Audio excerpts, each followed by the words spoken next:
Hello everyone, welcome to Engineers Career Point. Today we will talk about HPSC ITI Principal Exam.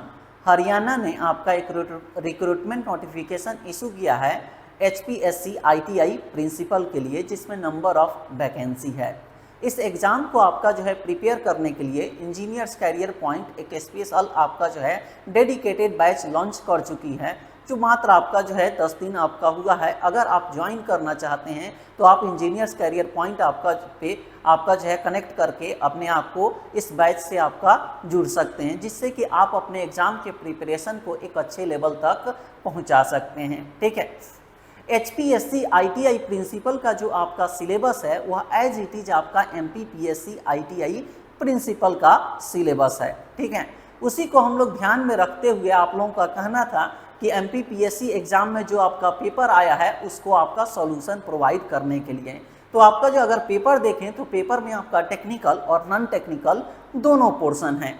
ठीक है, non आपका technical portion में जो है आपका कॉमन टेक्निकल आएगा, जो सारे ब्रांचों का आपको जो है नॉलेज होना चाहिए, जिसमें सिविल, इलेक्ट्रिकल, इलेक्ट्रॉनिक्स, मैकेनिकल आपको जो है सारे आपका ब्रांचों का नॉलेज होना चाहिए। तो आज हम आपका जो है ये MPPSC के प्रीवियस ईयर पेपर का जो है बेसिक इलेक्ट्रिकल साइंस पोर्शन आप सिलेबस में अगर आप देखेंगे तो बेसिक इलेक्ट्रिकल साइंस आपका जो है एक पार्ट है, जिसमें आपका जो क्वेश्चन आपका MPPSC आप में पूछे गए हैं उसको हम लोग आपका जो है लेकर आए हैं, जिसको हम लोग आपका सॉल्व करेंगे और देखेंगे कि आपका जो ITI प्रिंसिपल MPPSC में जो आपका क्वेश्चन आया था उसका क्या लेवल है और उसके कॉन्सेप्ट को हम लोग समझेंगे। ठीक है, अगर आप क्वेश्चन देखें तो क्वेश्चन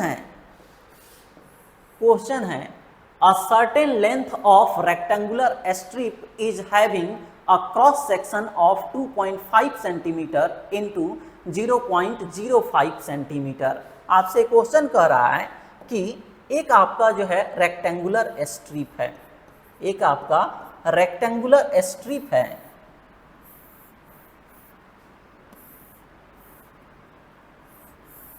जिसका क्रॉस सेक्शनल एरिया आपको दिया है। और क्रॉस सेक्शनल एरिया क्या होता है, तो ये जो आपका एरिया होगा इसको हम लोग कहते हैं क्रॉस सेक्शनल आपका एरिया, और ये जो आपका लेंथ होगा इसको आपका क्या कहते हैं, इस रेक्टेंगुलर स्ट्रिप का लेंथ। तो इसको आपका मान लेते हैं कि ये आपका लेंथ ऑफ रेक्टेंगुलर स्ट्रिप आपका क्या है L, और क्रॉस सेक्शनल एरिया की आपका बात करें तो ये आपका मान लेते हैं कि ये आपका क्या है विड्थ, और ये आपका हाइट, तो आपसे कह रहा है कि a certain length of a rectangular strip is having a cross section of 2.5 centimetre into 0.05 centimetre, यानी आपका विड्थ इंटू हाइट जो है वो आपका दिया है, जिसका वैल्यू क्या है 2.5 सेंटीमीटर इंटू 0.05 सेंटीमीटर। अगर आप इसको जो है सेपरेट अगर करते हैं तो विड्थ आपका कितना है 2.5 सेंटीमीटर। अगर आप इसको मीटर में स्टैंडर्ड आपका यूनिट में चेंज करेंगे तो ये क्या होगा 2.5 इंटू 10⁻² मीटर। अगर हम लोग इसका हाइट अगर लिखें तो हाइट आपका क्या होगा 0.05 सेंटीमीटर, इसको मीटर में चेंज करें तो ये आपका 0.05 इंटू 10⁻² मीटर। ये आपका क्या है, कह रहा है कि एक रेक्टेंगुलर स्ट्रिप है जिसका आपका क्रॉस सेक्शनल एरिया दिया हुआ है, क्रॉस सेक्शनल एरिया दिया है। तो आप जानते हैं कि रेक्टेंगुलर स्ट्रिप है ये आपका, इसका क्रॉस सेक्शनल एरिया क्या होता है, तो हम लोग आपका जानते हैं रेक्टेंगुलर आपका जो है कोई भी आपका ऑब्जेक्ट होगा उसका क्रॉस सेक्शनल एरिया आपका क्या होता है विड्थ इनटू हाइट। यहाँ पर आपका जो है अगर लेंगे तो ये आपका क्रॉस सेक्शनल एरिया अगर हम लोग लिखें, क्रॉस सेक्शनल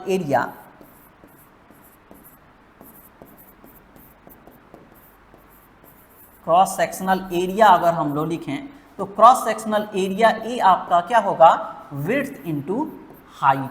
इसको पहले हम लोग निकाल लेते हैं।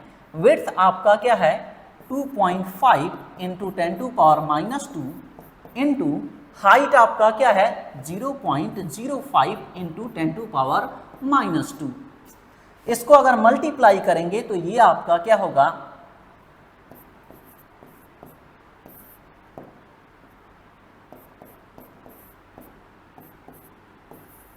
ये आपका क्या होगा 0.125 इंटू 10⁻⁴ मीटर स्क्वायर। हम लोग क्रॉस सेक्शनल एरिया निकाल लिए।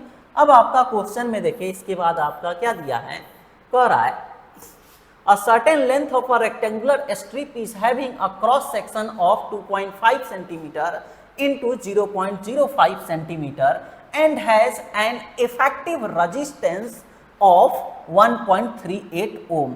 ये जो क्रॉस सेक्शन है इसका इफेक्टिव रेजिस्टेंस का वैल्यू दिया है, यानी रेजिस्टेंस आपका R अगर आप देखें तो रेजिस्टेंस R का वैल्यू, R इफेक्टिव का वैल्यू आपका दिया हुआ है और इसका वैल्यू क्या है, तो आप यहाँ पर क्वेश्चन में देखें 1.38 ओम, 1.38 ओम। उसके बाद आपसे कह रहा है कि taking the value of specific resistivity, specific resistivity आपका रेसिस्टिविटी यानी रो आपका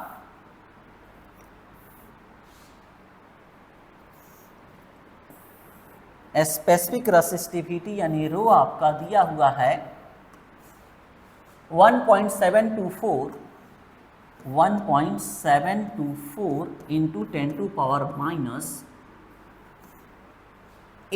ओम मीटर, 8 ओम मीटर। आपसे कह रहा है calculate the length of the copper strip.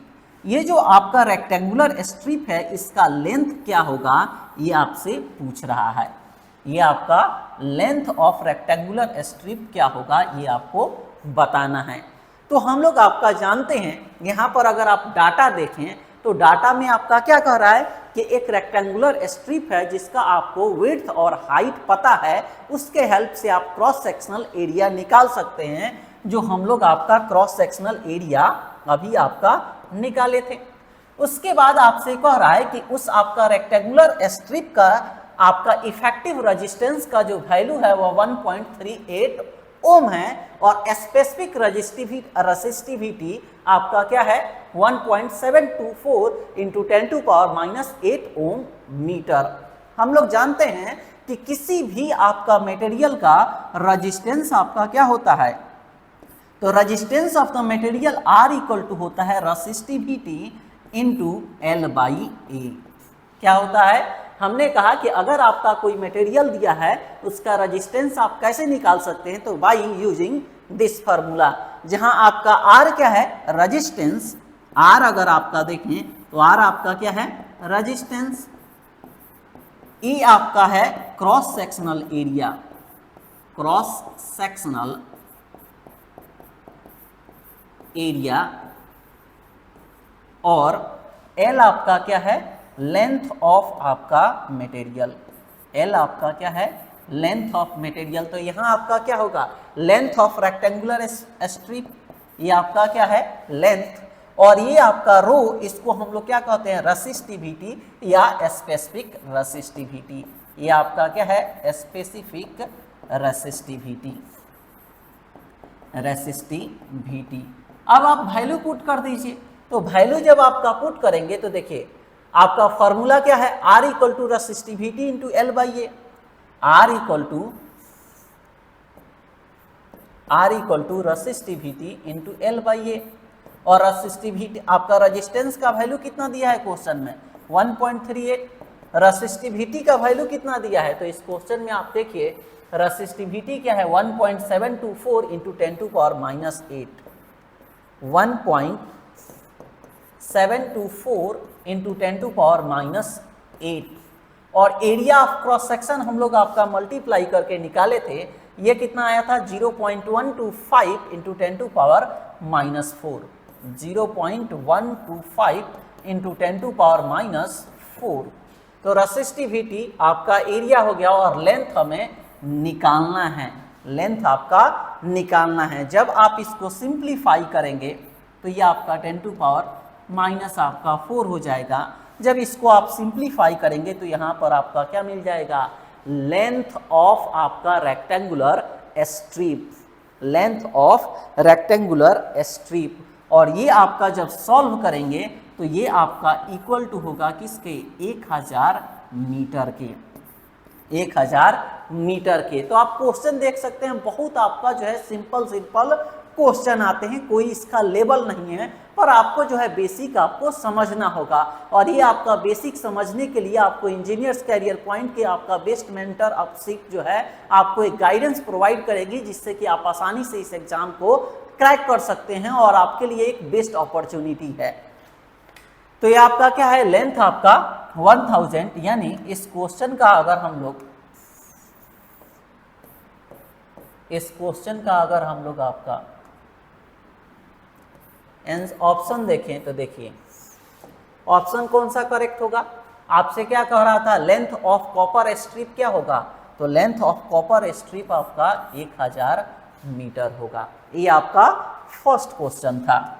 Next आपका देखेंगे हम लोग, नेक्स्ट क्वेश्चन है, आप क्वेश्चन देखिए, कह रहा है the energy store in an inductor is 25 joule.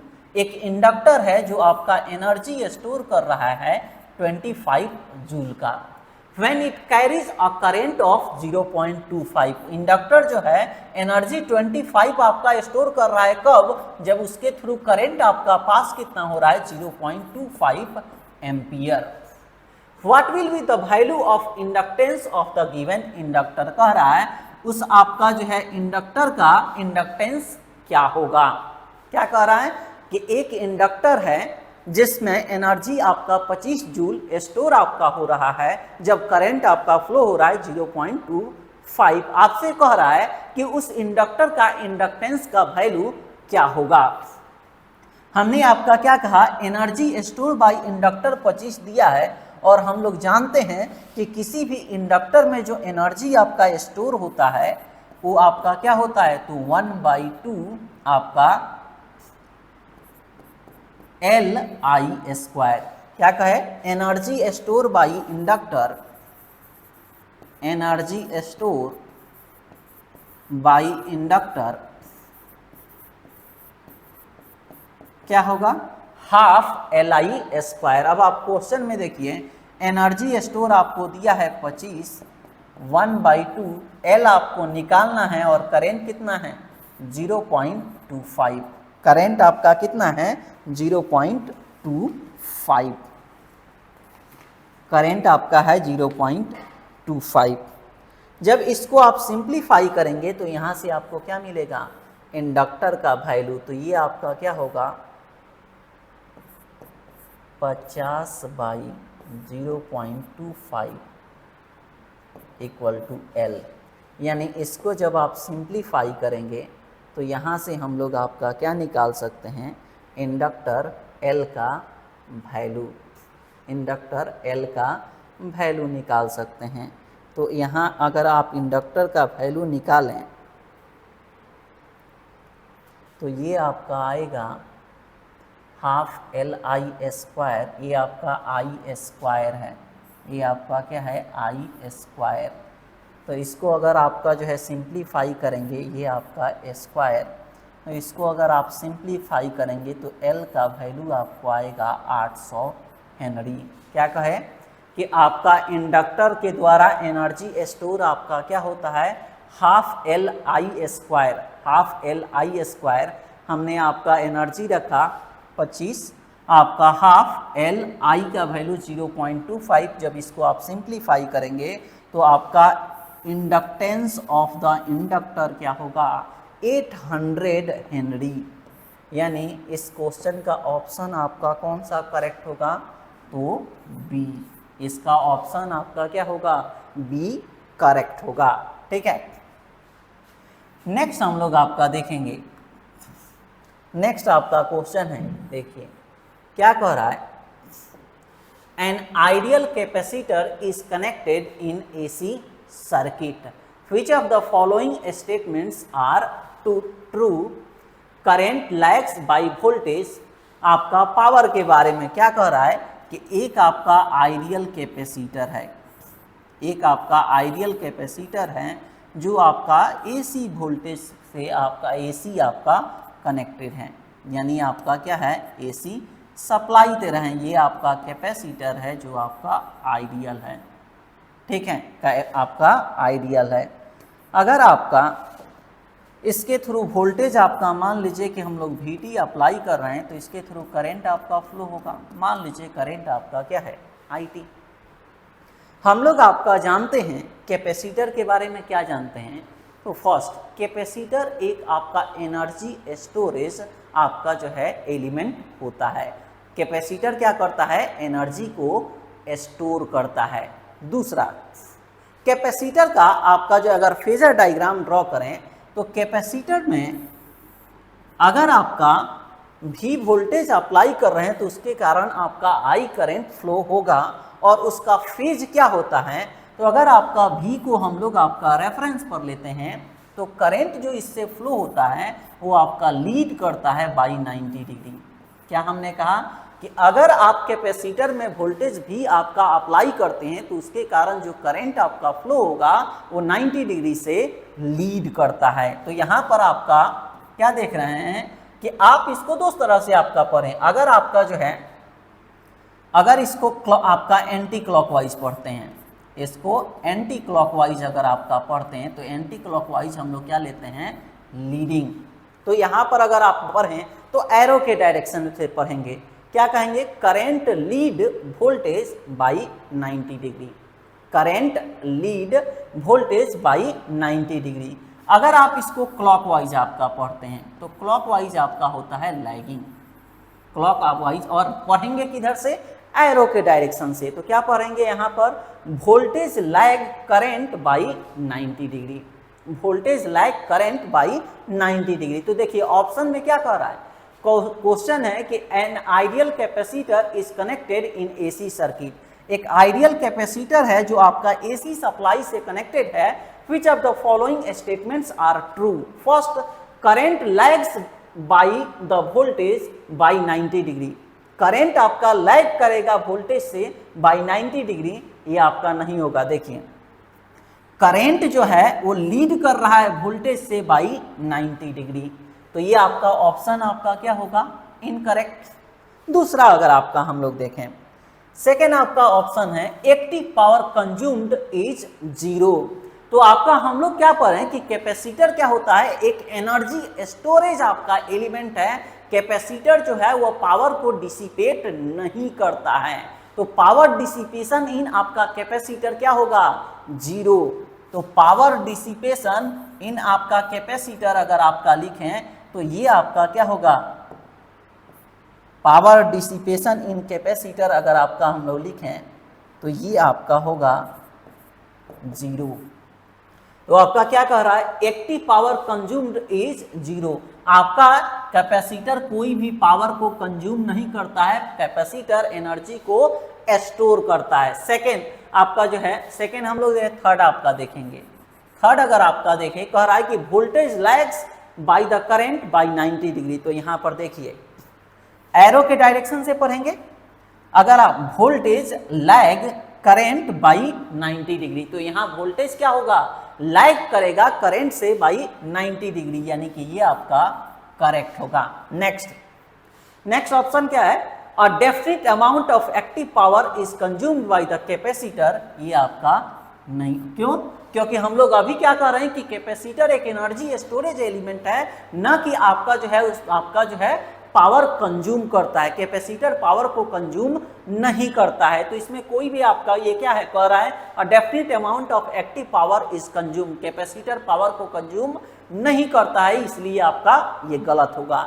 यानी इस आपका क्वेश्चन में आपका अगर आपका देखें तो ये आपका क्या है सेकेंड और थर्ड आपका करेक्ट है। दैट मीन्स अगर आपका ऑप्शन अगर देखें तो सेकेंड और थर्ड आपका कौन सा है, तो यहाँ पर आपका देखिए ए में 1/4 दिया है, बी में 1/2 दिया है, सी में आपका जो है 2 और 4 दिया है, और 3 आपका डी में क्या है सेकेंड और थर्ड आपका है, सेकेंड और थर्ड, ये आपका टाइपो मिस्टेक है, ठीक है।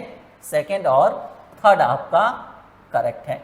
यानी आइडियल कैपेसिटर आपका क्या करता है, उसमें पावर डिसिपेशन क्या होता है, 0।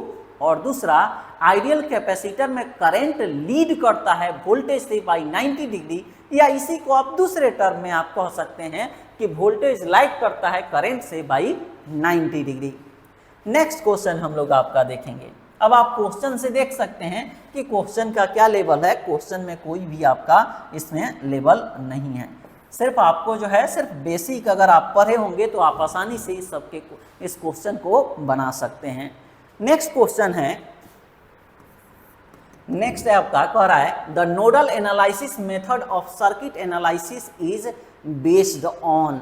तो नोडल एनालिसिस की अगर आपका बात करें तो नोडल एनालिसिस आपका क्या होता है, किसी भी इलेक्ट्रिकल आपका सर्किट को सॉल्व करने के लिए हम लोग आपका जो है जिस मेथड का आपका यूज करते हैं वो आपका क्या होता है, अलग अलग होता है, जिसमें आपका हम लोग नोडल एनालिसिस, मेश एनालिसिस और ब्रांच करंट मेथड आपका पढ़ते हैं। ठीक है, नोडल एनालिसिस आपका क्वेश्चन में क्या है, the nodal analysis method of a circuit analysis is based on. Nodal analysis किस पर बेस्ड होता है, तो नोडल एनालिसिस आपका जो है केसीएल पर बेस्ड होता है, यानी किरचॉफ्स करंट लॉ पर, किरचॉफ्स करंट लॉ पर।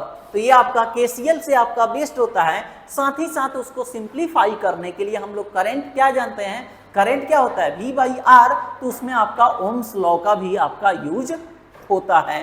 तो यहाँ पर आपका क्या होगा, केसीएल और आपका ओम्स लॉ। नोडल एनालिसिस किस पर बेस्ड होता है, किरचॉफ्स करंट लॉ और आपका ओम्स लॉ, ओम्स लॉ। ठीक है, नेक्स्ट आपका हम लोग क्वेश्चन देखेंगे। नेक्स्ट है, कह रहा है a non sinusoidal voltage has values of maximum voltage. आपका एक नॉन साइनोसॉइडल वोल्टेज है जिसका मैक्सिमम वोल्टेज भी आपका मैक्सिमम दिया हुआ है 18 वोल्ट। आरएमएस वैल्यू ऑफ आपका वोल्टेज भी आरएमएस है 12 वोल्ट। एवरेज वोल्टेज आपका क्या दिया है, भी एवरेज अगर आपका बात करें तो ये दिया है 10 वोल्ट। आपसे कह रहा है कि peak factor, the peak factor and form factor of given non sinusoidal voltage are. Peak factor, peak factor आपका क्या होगा ये बताइए, साथ ही साथ आपका फॉर्म फैक्टर क्या होगा ये आपको बताना है, ये आपको बताना है। तो आपका अगर हम लोग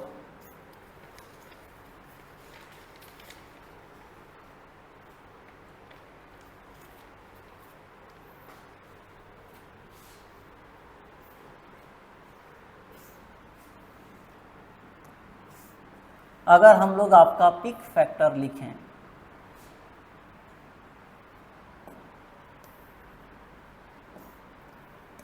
पिक फैक्टर अगर आपका लिखें तो पिक फैक्टर आपका क्या होता है, पिक फैक्टर इक्वल टू होता है आपका मैक्सिमम वैल्यू, मैक्सिमम वैल्यू। तो यहाँ पर वोल्टेज दिया है तो हम लोग आपका वोल्टेज मैक्सिमम अपॉन आपका RMS value, RMS value. Peak factor आपका क्या होता है, maximum value upon RMS value. तो यहाँ आपका क्वेश्चन में क्या दिया है, यहाँ पर आप देखिए वोल्टेज के आपका फॉर्म में दिया हुआ है। ठीक है, तो हम लोग आपका क्या करें, पिक फैक्टर आपका क्या होता है, मैक्सिमम वैल्यू अपॉन आपका आरएमएस वैल्यू, यानी कि आपका वोल्टेज मैक्सिमम अपॉन आरएमएस आपका वोल्टेज, आरएमएस वोल्टेज। तो मैक्सिमम वैल्यू ऑफ वोल्टेज आपका कितना है 18 और आरएमएस कितना है 12। तो ये आपका क्या होगा 18/12, 18/12। इसको डिवाइड करेंगे तो क्या होगा 1.5। और अगर आपका पिक फैक्टर के बाद हम लोग आपका फॉर्म फैक्टर आपका देखें तो फॉर्म फैक्टर आपका होता है RMS value upon average value, RMS value upon average value. तो इस आपका जो है आरएमएस वैल्यू कितना दिया है 12 और एवरेज वैल्यू कितना है 10, 12/10, यानी ये आपका क्या हो जाएगा 1.2। तो आप याद रखेंगे कि पिक फैक्टर आपका क्या होता है maximum value upon RMS value, ये आपका निकाले 1.5 और फॉर्म फैक्टर आपका क्या होगा 1.2 फॉर्म फैक्टर का फॉर्मूला क्या होता है, आरएमएस वैल्यू ऑफ आपका वोल्टेज। अगर आपका करंट होता तो वहाँ पर करंट लेते, आपका पावर होता तो पावर लेते। तो सिर्फ आपका हम लोग क्या कहते हैं कि फॉर्म फैक्टर इक्वल टू होता है आरएमएस वैल्यू अपॉन आपका जो है average value, RMS value upon average value. ये आपका निकाले 1.2। अगर इसका ऑप्शन देखें तो आपसे क्या कह रहा है, the peak factor and the form factor for a given. तो पिक फैक्टर हम लोग कितना निकाले थे 1.5। ये आपका देखिए पिक फैक्टर 1.5 और फॉर्म फैक्टर 1.2, यानी ये आपका क्या होगा, इसका ऑप्शन डी करेक्ट होगा, इसका ऑप्शन डी करेक्ट होगा। नेक्स्ट आप क्वेश्चन देख सकते हैं, इसमें आपका क्या है, बहुत बेसिक आपका क्वेश्चन पूछता है, लेकिन फिर भी आपको जो है थोड़ा प्रैक्टिस तो करना ही होगा, जिससे कि आप आसानी से इस क्वेश्चन को आपका सॉल्व कर सकते हैं। नेक्स्ट आपका क्वेश्चन है, a three phase induction motor is wound for 4 poles. Number of pole आपका कह रहा है, एक 3 फेज आपका जो है इंडक्शन मोटर है जिसमें नंबर ऑफ पोल P आपका क्या है 4 and is supplied from a 60 hertz supply system. F आपका है 60 hertz. Calculate the rotor frequency, आपसे कह रहा है कि रोटर फ्रीक्वेंसी आपका क्या होगा। हम लोग रोटर फ्रीक्वेंसी आपका डिनोट करते हैं FR से। रोटर फ्रीक्वेंसी आपका क्या होगा, when the speed of the rotor, जब स्पीड ऑफ द रोटर आपका है 900 RPM, 900 RPM। तो सबसे पहले आपका जो है हम लोग इंडक्शन आपका मोटर के बारे में आपका जान लेते हैं। पहले आपका मोटर क्या होता है, तो मोटर आपका, जब मोटर में आप इलेक्ट्रिकल इनपुट देंगे उसको आपका कन्वर्ट कर देगा किसमें, मैकेनिकल आउटपुट में। इंडक्शन मोटर में चाहे कोई भी आपका मशीन हो, उसमें 2 मेन कंपोनेंट होते हैं, एक स्टेटर और दूसरा रोटर। मोटर हम लोग आपका पढ़ रहे हैं इंडक्शन, तो उस केस में आपका क्या करते हैं, हम लोग इलेक्ट्रिकल इनपुट देते हैं स्टेटर में, और जब आप इलेक्ट्रिकल इनपुट स्टेटर में देंगे तो स्टेटर पर आपका क्या होता है, स्टेटर का वाइंडिंग होता है, उसमें आपका क्या होगा, करंट आपका फ्लो होगा, और करंट्स के कारण आपका क्या होगा, फ्लक्स डेवलप होगा। और ये फ्लक्स क्या करता है, रोटर के कंडक्टर को कट करता है, जिससे आपका क्या होगा, रोटर के कंडक्टर पर EMF इंड्यूस्ड होता है, और आपका इंडक्शन मोटर में रोटर का जो कंडक्टर होता है वो क्लोज पाथ आपका फॉर्म करता है, यानी शॉर्ट सर्किटेड होता है, जिसके कारण उसमें करंट फ्लो होगा। और हम लोग जानते हैं कि जब किसी भी करंट कैरिंग कंडक्टर को आप मैग्नेटिक फील्ड में प्लेस करते हैं, वो आपका रोटेट करने लगता है। ठीक है, अब जब आपका 3 फेज सप्लाई आप इंडक्शन मोटर के स्टेटर पर दिए, तो जो फ्लक्स आपका डेवलप हुआ वो जिस स्पीड से रोटेट करता है उसको कहते हैं सिंक्रोनस स्पीड। और ये फ्लक्स जब रोटर के कंडक्टर को कट करता है, उसके कारण जो आपका रोटर में आपका टॉर्क डेवलप होता है और रोटर रोटेट करता है, और रोटर जिस स्पीड से रोटेट करता है उसको हम लोग कहते हैं रोटर का स्पीड या मोटर का स्पीड, मोटर का स्पीड। अब आपसे कह रहा है कि एक आपका इंडक्शन मोटर है जिसमें 4 आपका पोल है, फ्रीक्वेंसी जो सप्लाई आप दे रहे हैं वो आपका 60 है, और रोटर जिस स्पीड से रोटेट कर रहा है वो आपका 900 है।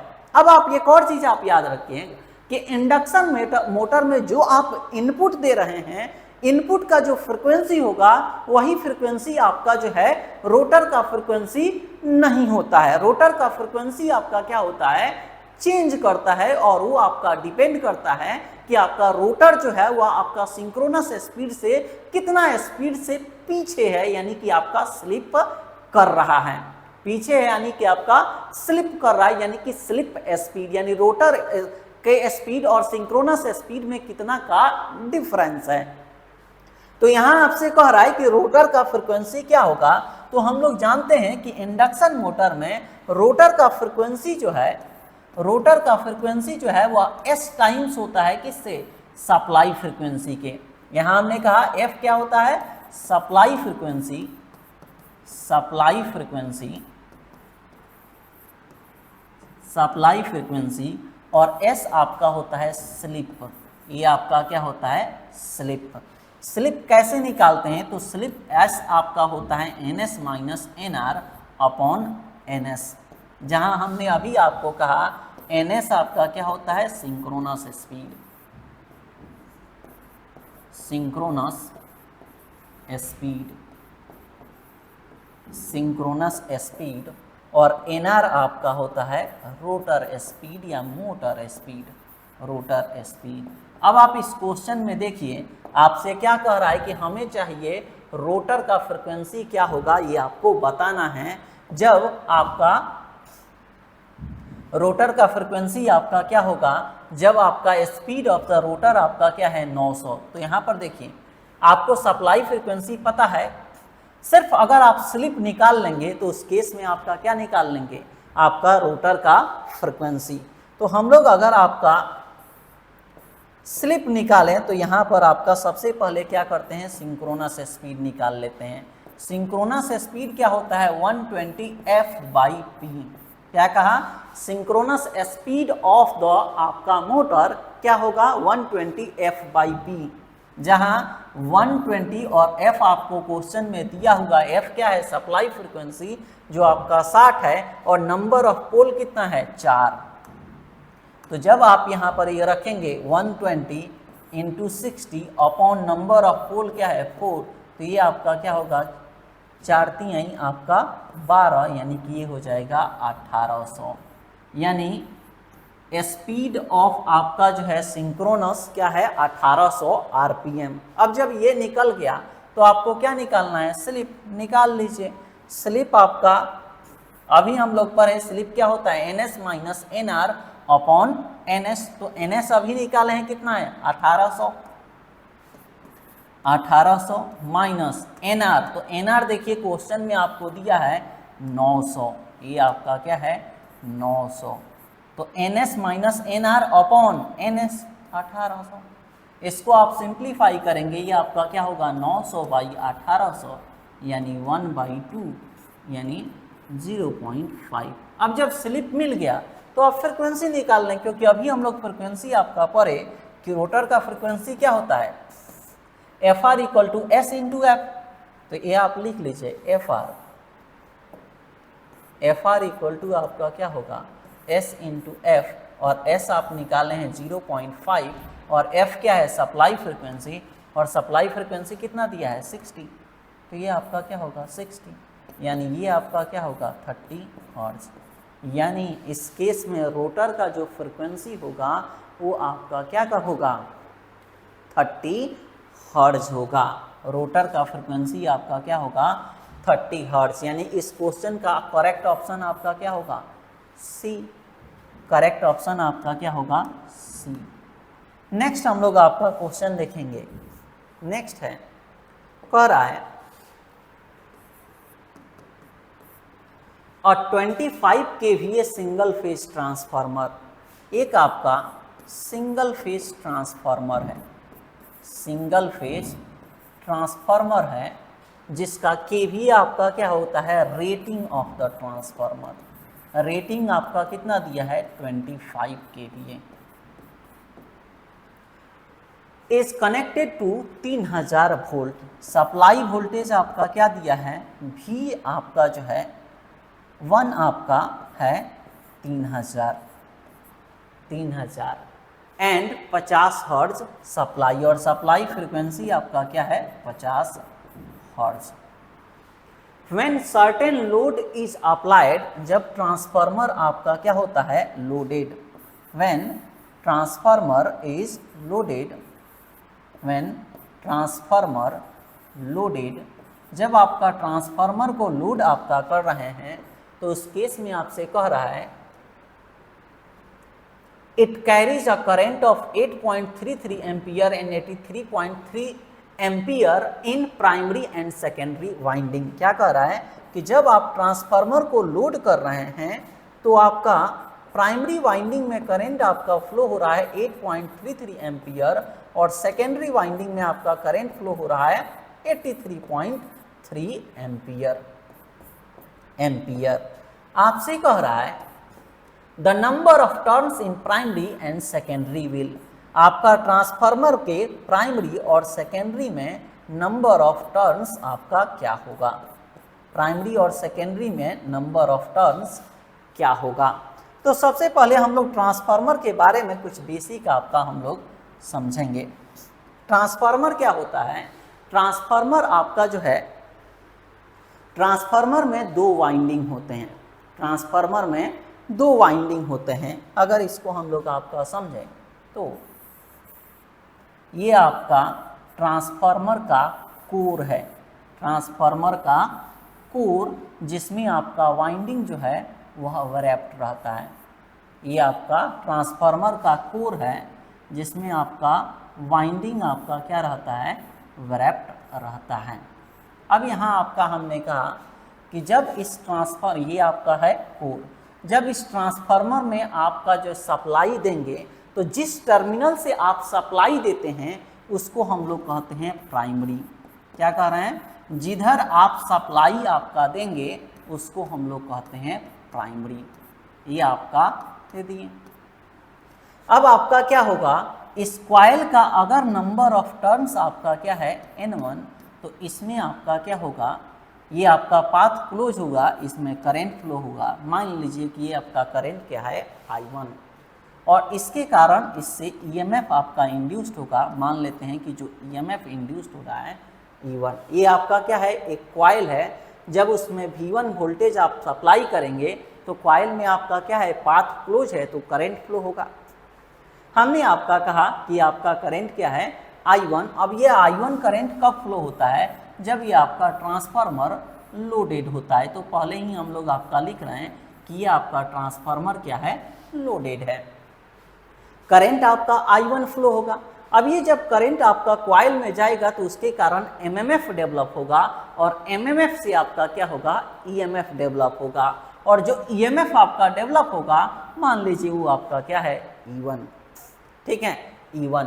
और ये जो आपका EMF डेवलप होता है वो आपका सप्लाई को अपोज करता है। फर्दर अब यहाँ पर आपका हम लोग क्या कहें कि जब कॉइल में आप वोल्टेज दिए उसके कारण करंट, और करंट से फ्लक्स, फ्लक्स से MMF डेवलप होगा। और ये जो आपका MMF यहाँ पर आपका डेवलप होता है वो आपका क्या होता है, फ्लो होता है ट्रांसफार्मर के कोर के द्वारा। ट्रांसफार्मर के कोर के द्वारा आपका ये क्या होता है, फ्लो होता है। और ये आपका फ्लक्स जो है फ्लो होकर क्या होता है, सेकेंडरी में लिंक होता है। मान लीजिए कि इसका नंबर ऑफ टर्न आपका N2 है, तो उसके कारण आपका यहाँ पर हमने कहा सेकेंडरी में लिंक हुआ, तो सेकेंडरी में जब लिंक होगा तो इसमें EMF इंड्यूस्ड होगा। मान लीजिए कि ये आपका EMF इंड्यूस्ड क्या है, E2, और इसके कारण जो करंट आपका फ्लो होगा वो आपका क्या है, I2। ये आपका क्या है, I2। यहाँ हमने क्या कहा, V1 आपका जो है प्राइमरी इनपुट वोल्टेज है, V1 आपका क्या है, primary input voltage, primary input voltage, या सिंपली आपका प्राइमरी हम लोग वोल्टेज कहते हैं। अगर आपका भी तो लोड के अक्रॉस जो वोल्टेज होता है उसको हम लोग आपका क्या कहते हैं, सेकेंडरी टर्मिनल वोल्टेज। ये आपका क्या है, प्राइमरी इनपुट वोल्टेज या आपका प्राइमरी टर्मिनल वोल्टेज। V2 आपका क्या है, secondary terminal voltage, terminal voltage, या इसको लोड वोल्टेज भी हम लोग आपका कहते हैं, लोड वोल्टेज कहते हैं। अब यहाँ पर अगर आपका I1 देखें तो I1 आपका क्या होता है, प्राइमरी का करंट, I1 आपका होगा प्राइमरी करंट, I2 आपका होता है सेकेंडरी करंट, I2 आपका होगा सेकेंडरी करंट, सेकेंडरी करंट। और N1 N2 की आपका बात करें तो N1 आपका जो होता है number of primary turns, number of primary turns, और N2 आपका होता है number of secondary turns, number of secondary turns, secondary turns, ठीक है। ये आपका टर्न्स। अगर आपका जो है E1 आपका E2 अगर आपका देखें तो E1 E2 आपका क्या होता है, E1 अगर हम लोग लिखें तो E1 होता है primary induced EMF, primary induced EMF, और E2 आपका होता है secondary induced EMF, secondary induced EMF। हमने आपका क्या कहा कि अगर आप ट्रांसफार्मर में V1 इनपुट वोल्टेज देंगे, उसके कारण करंट फ्लो होगा I1, और आपका ये करंट आपका इस कॉइल में जाएगा जिसका नंबर ऑफ टर्न N1 है, तो EMF E1 इंड्यूस्ड होगा। अब यहाँ जो इस कॉइल में फ्लक्स डेवलप हो रहा है, वो फ्लक्स आपका क्या होगा, इस ट्रांसफार्मर के कोर के हेल्प से आपका इसमें फ्लो होगा, और क्या होगा, इस आपका कॉइल में लिंक होगा जिसका नंबर ऑफ टर्न N2 है, जिससे EMF इंड्यूस्ड होगा E2। लोड कनेक्टेड है तो आपका क्या होगा, करंट फ्लो होगा, और उस करंट का नाम हमने क्या दिया, I2, यानी आपका जो है सेकेंडरी करंट। अब यहाँ पर अगर आपका इसका रिलेशन अगर देखेंगे कि V1 V2 आपका E1 E2 N1 N2 आपका I1 I2 में आपका क्या रिलेशन होता है, तो अगर आपका इसका रिलेशन आपका देखें तो V2 by V1 equal to होता है E2 by E1 equal to होता है आपका N2 by N1 equal to आपका I1 बाई I2। इसको हम लोग आपका क्या डिनोट करते हैं, के इसको कहते हैं ट्रांसफॉर्मेशन रेशियो। के आपका क्या है, ट्रांसफॉर्मेशन रेशियो, ट्रांसफॉर्मेशन रेशियो। अब आपका जो है क्वेश्चन में आपका I1 और I2 का वैल्यू दिया है। क्वेश्चन में अगर आप देखें तो इसमें आपका देखिए I1 और I2 का वैल्यू दिया है। I1 क्या है 8.33 और I2 है 83.3।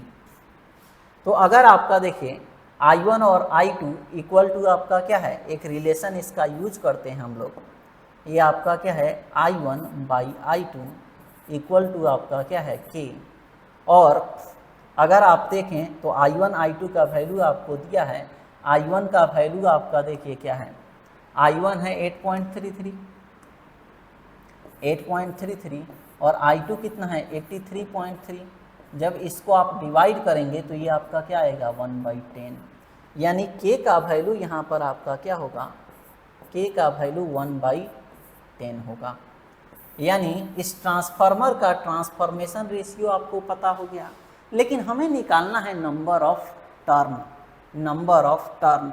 अगर आप चाहें तो K इक्वल टू आप लिख सकते हैं, K आपका क्या है, K इक्वल टू आपका देखिए I1 by I2 equal to K लिखिए, या N2 by N1 equal to K लिखिए, या E2 by E1 equal to K लिखिए, या V2 by V1 equal to K लिखिए। यानी यहाँ पर देखिए N2 बाई N1 आपको लिख सकते हैं, N2 बाई N1 हम लोग लिख सकते हैं। अब इसके बाद यहाँ पर अगर आपका देखिए तो आपका अगर रिलेशन अगर आप निकालें तो यहाँ पर देखिए N2 इक्वल टू अगर हम लोग लिखें तो ये आपका क्या होगा N1/10।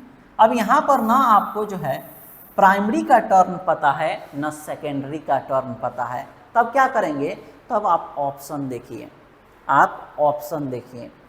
तो ऑप्शन में अगर आप देखें तो देखिए हम लोग आपका जो है इस रिलेशन को, जो ऑप्शन आपका जो है सेटिस्फाई कर देगा, वही आपका क्या होगा, number of turns of the primary और सेकेंडरी होगा। तो देखिए अगर आपका ऑप्शन आपका देखें तो ऑप्शन ए देखिए, ए में है आपका क्या कर रहा है, the number of turns in primary, यानी प्राइमरी का टर्न और सेकेंडरी का।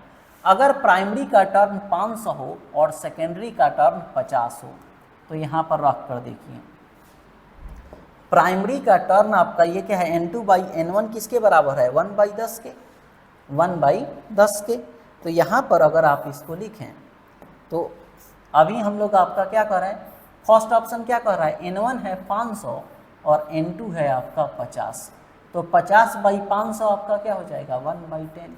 और ये देखिए आपका के बराबर है, के बराबर है। यानी आप ये कह सकते हैं कि इस ट्रांसफार्मर में, चाहे आप इसमें भी पुट करते N1 500 रखते तो N2 आपका क्या आ जाता, 50 आपका आ जाता। तो ये आपका क्या है, रिलेशन सेटिस्फाई कर रहा है, जिसमें आपका N2 और N1 का वैल्यू आप रखें तो ये आपका ट्रांसफॉर्मेशन रेशियो के बराबर आ रहा है। मतलब आप कह देंगे कि इस ट्रांसफार्मर में प्राइमरी का नंबर ऑफ टर्न्स 500 है और सेकेंडरी का नंबर ऑफ टर्न्स कितना है, 50। ये आपका क्या है, प्राइमरी का नंबर ऑफ टर्न और ये आपका सेकेंडरी का नंबर ऑफ टर्न जब आप रखें तो ये आपका क्या आया, 1/10। यानी इस क्वेश्चन का अगर ऑप्शन आपका देखें तो ऑप्शन ए आपका क्या होगा, करेक्ट होगा। ठीक है, नेक्स्ट आपका क्वेश्चन हम लोग देखेंगे। नेक्स्ट है, कह रहा है a load of 22 kilowatt operates at 0.9 lagging power factor. आपसे क्वेश्चन में क्या कह रहा है कि एक लोड है जिसका पावर कितना दिया हुआ है, 22 किलोवाट। अब आप जानते हैं कि पावर आपका क्या होता है, ठीक है। A load of 22 kilowatt operates at 0.9 lagging power factor. Power factor आपका कितना है, 0.9 और वो आपका है lagging in nature, lagging in nature. Power factor आपका क्या होता है, तो आपका पावर फैक्टर इक्वल टू अगर आपका कहें तो पावर फैक्टर होता है cos फाई, cos फाई, जहां आपका फाई क्या होता है, angle between voltage and current. यानी आपका पावर फैक्टर कितना दिया है, 0.9।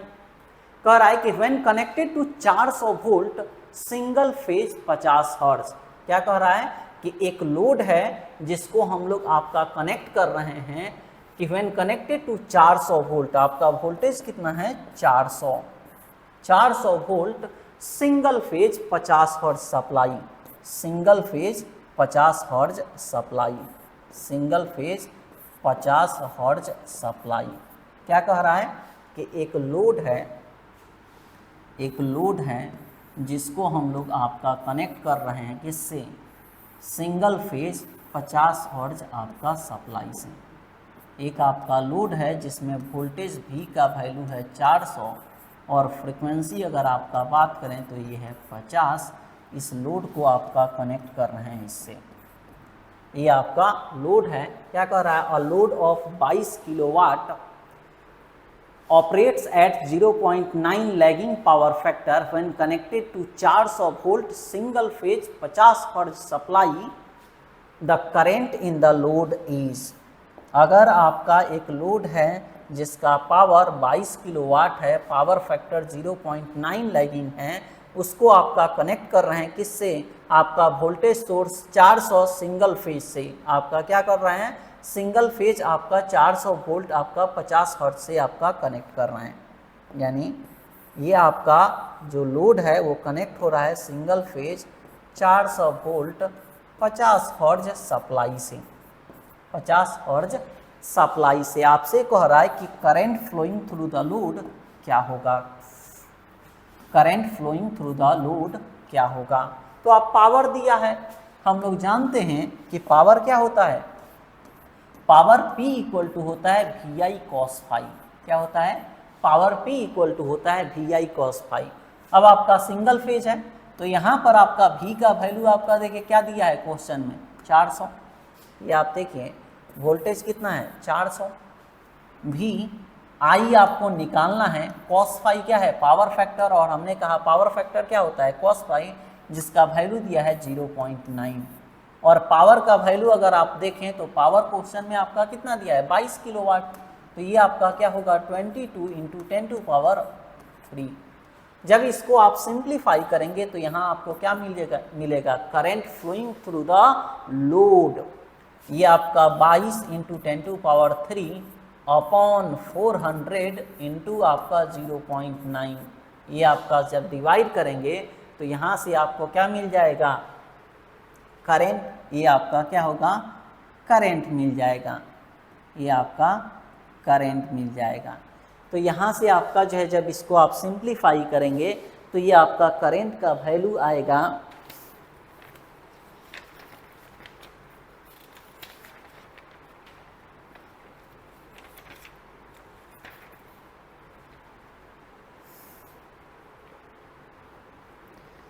ये आपका आएगा 61 आपका एम्पियर। जब इसको आप सिंप्लीफाई करेंगे तो ये आपका आएगा 61 एम्पियर। यानी इसका करेक्ट ऑप्शन आपका कौन सा होगा?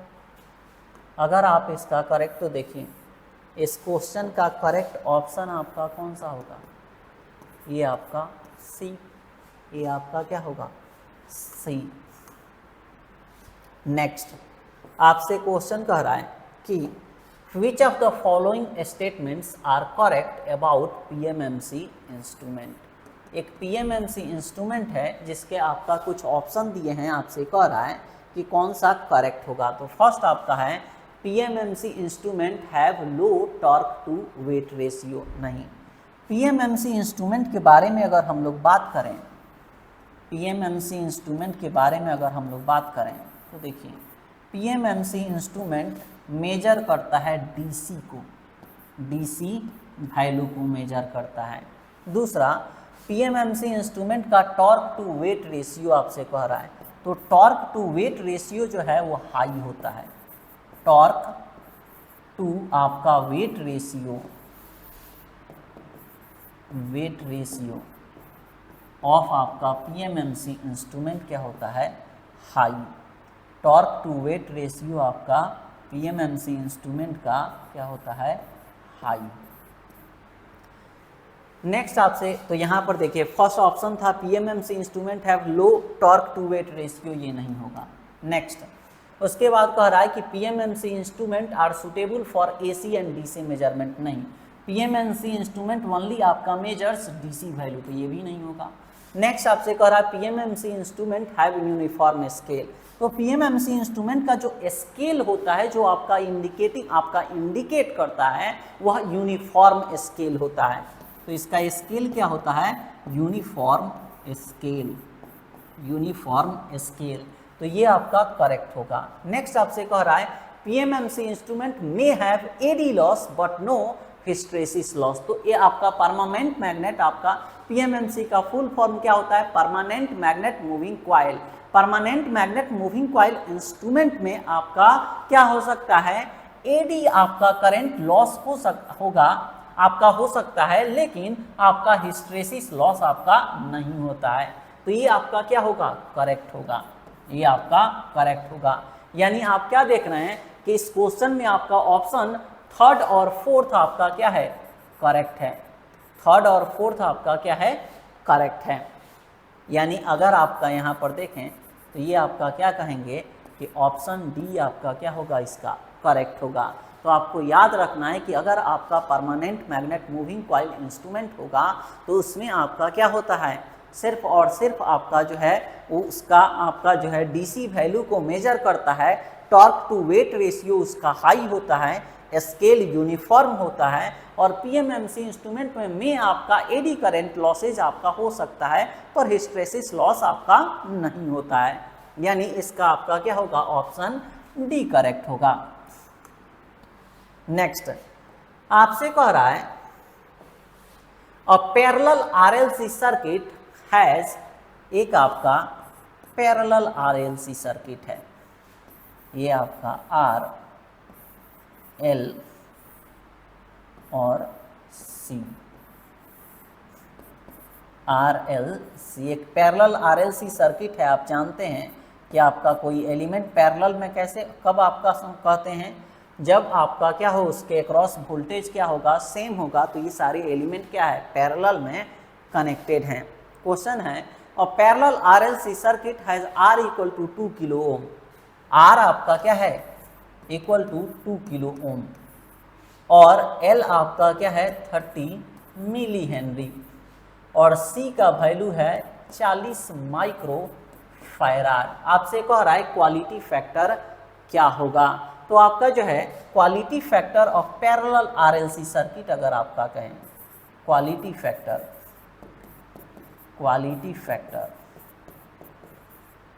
ऑफ पैरेलल आरएलसी सर्किट आपका कहें तो ये आपका होता है R into under root C by L. R into under root C by L, ये आपको याद रखना होगा। तो ये हमने क्या कहा? पैरेलल के लिए, ये आपका पैरेलल के लिए। अगर आपका जो है यही सर्किट अगर सीरीज होता तो क्वालिटी फैक्टर क्या होता है, quality factor equal to for the series RLC circuit equal to होता है 1/R अंडर रूट L/C। तो ये आपका क्या है पैरेलल, तो ये आपका क्या होता है R इंटू अंडर रूट आपका C/L। तो R का वैल्यू यहाँ पर क्या है 2 किलो। ये आपका जब आप वैल्यू इसमें पुट करेंगे, ये वैल्यू आपका हम लोग पुट करेंगे तो यहाँ पर देखिए जब आप लिखें तो हमने कहा क्वालिटी फैक्टर क्या होता है R under root C/L। R का वैल्यू क्या है 2 किलो, तो 2 इंटू 10⁻³ अंडर रूट ये आपका क्या है C का वैल्यू है 40 माइक्रोफैराड यानी 40 इंटू 10⁻⁻6 अपॉन L का वैल्यू आपका रखें तो ये आपका है 13 मिली हेनरी, 13 इंटू 10⁻³ जब आप इसको सिंप्लीफाई करेंगे तो ये आपका क्या मिल जाएगा क्वालिटी फैक्टर, और ये आपका आएगा 110 यानी 110।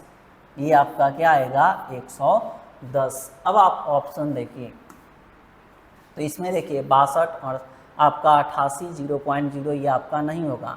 क्वालिटी फैक्टर यहाँ पर हम लोग क्या निकाले 110, कोई आपका ऑप्शन में नहीं है तो क्या कहेंगे none of the above, none of the above.